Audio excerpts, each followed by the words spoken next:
Bonjour, c'est Cyril, j'espère que vous allez bien, bienvenue sur la chaîne. Alors aujourd'hui, comme vous l'avez vu, nous allons nous intéresser à la mort chez Sénèque. Pour cela, je vais vous lire 2 lettres de Sénèque adressées à Lucilius, où Sénèque nous parle de l'emploi correct de notre temps et de la crainte de la mort. Avant de commencer la lecture de ces lettres, je souhaiterais dédier ce court podcast à mon beau-frère Christophe, parti trop tôt. En ta mémoire, beau-frère. C'est parti pour la lecture de ces 2 lettres. Lettre 1 sur l'emploi du temps. Suis ton plan, cher Lucilius. Reprends possession de toi-même. Le temps qui jusqu'ici t'était ravi, ou dérobé, ou que tu laissais perdre, recueille et ménage-le. Persuade-toi que la chose a lieu comme je te l'écris. Il est des heures qu'on nous enlève par force, d'autres par surprise, d'autres coulent de nos mains. Or la plus honteuse perte est celle qui vient de négligence. Et, si tu y prends garde, la plus grande part de la vie se passe à mal faire. Une grande à ne rien faire, le tout à faire autre chose que ce qu'on devrait. Montre-moi un homme qui mette au temps le moindre prix, qui sache ce que vaut un jour, qui comprenne que chaque jour il meurt en détail, car c'est notre erreur de ne voir la mort que devant nous. En grande partie déjà, on l'a laissée derrière. Tout l'espace franchi est à elle. Persiste donc, ami, à faire ce que tu me mandes. Sois complet maître de toutes tes heures. Tu dépendras moins de demain si tu t'assures bien d'aujourd'hui. Tandis qu'on l'ajourne, la vie passe. Cher Lucilius, tout le reste est d'emprunt. Le temps seul est notre bien. C'est la seule chose, fugitive et glissante, dont la nature nous livre la propriété, et nous en dépossède qui veut. Mais telle est la folie humaine. Le don le plus mince et le plus futile, dont la perte au moins se répare, on veut bien se croire obligé pour l'avoir obtenu. Et nul ne se juge redevable du temps qu'on lui donne, de ce seul trésor que la meilleure volonté ne peut rendre. Tu demanderas peut-être comment je fais, moi qui t'adresse ces beaux préceptes. Je l'avouerai franchement, je fais comme un homme de grand luxe, mais qui a de l'ordre. Je tiens note de ma dépense. Je ne puis me flatter de ne rien perdre, mais ce que je perds, et le pourquoi et le comment, je puis le dire. Je puis rendre compte de ma gêne. Puis il m'arrive, comme à la plupart des gens ruinés sans que ce soit leur faute, chacun les excuse, personne ne les aide. Mais quoi? Je n'estime point pauvre l'homme qui, si peu qu'il lui demeure, est content. Pourtant j'aime mieux te voir veiller sur ton bien. Et le moment est bon pour commencer. Comme l'ont en effet jugé nos pères, ménager le fond du vase, c'est s'y prendre bien tard. Car la partie qui reste la dernière est non seulement la moindre, mais la pire. Lettre 4 sur la crainte de la mort.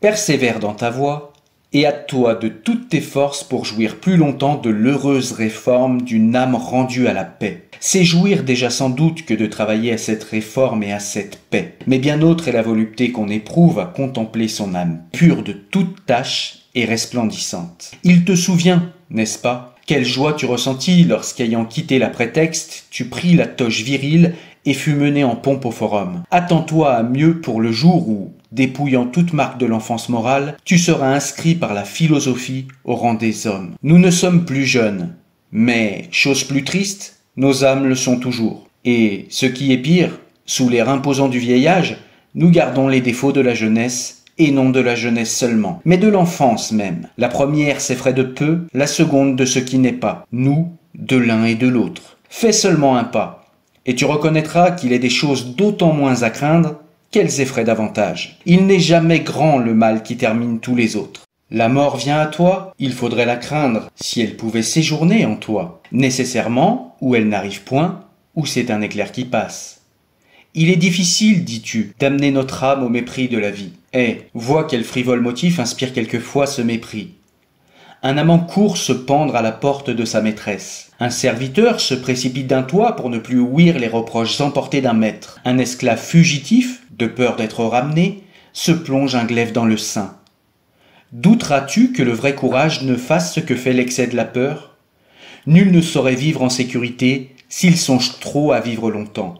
S'il compte parmi les grandes félicités de voir une nombreuse série de consuls, que tes méditations journalières tendent à quitter sans regret cette vie que tant d'hommes embrassent et saisissent, comme le malheureux qu'entraîne un torrent s'accroche aux ronces et aux pointes des rochers. La plupart flottent misérablement entre les terreurs de la mort et les tourments de l'existence. Ils ne veulent plus vivre et ne savent point mourir. Veux-tu que la vie te soit douce? Ne sois plus inquiet de la voir finir. La possession ne plaît qu'autant qu'on s'est préparé d'avance à la perte.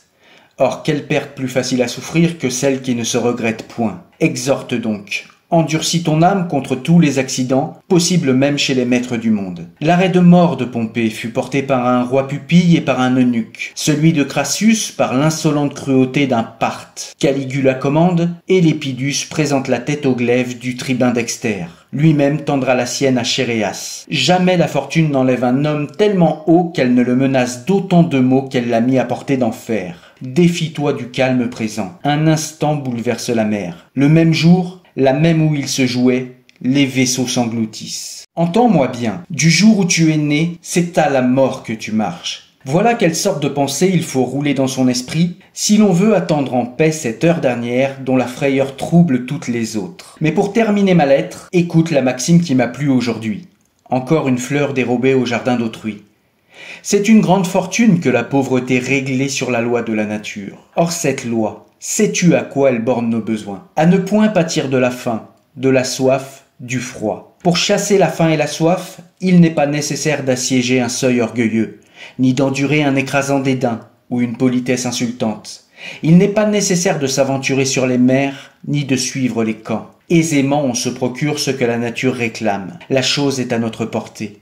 C'est pour le superflu que l'on sue. C'est le superflu qui nous use sous la toge, qui nous condamne à vieillir sous la tente, qui nous envoie échouer aux côtes étrangères. Et l'on a sous la main ce qui suffit. Qui s'accommode de sa pauvreté est riche. La lecture de ces deux lettres est à présent terminée. J'espère que vous avez apprécié ces deux lettres à Lucilius. Quant à moi, je vous dis à très bientôt. N'hésitez pas, comme d'habitude, à liker, partager, vous abonner. Merci à tous pour votre soutien. À très vite sur la chaîne. Au revoir.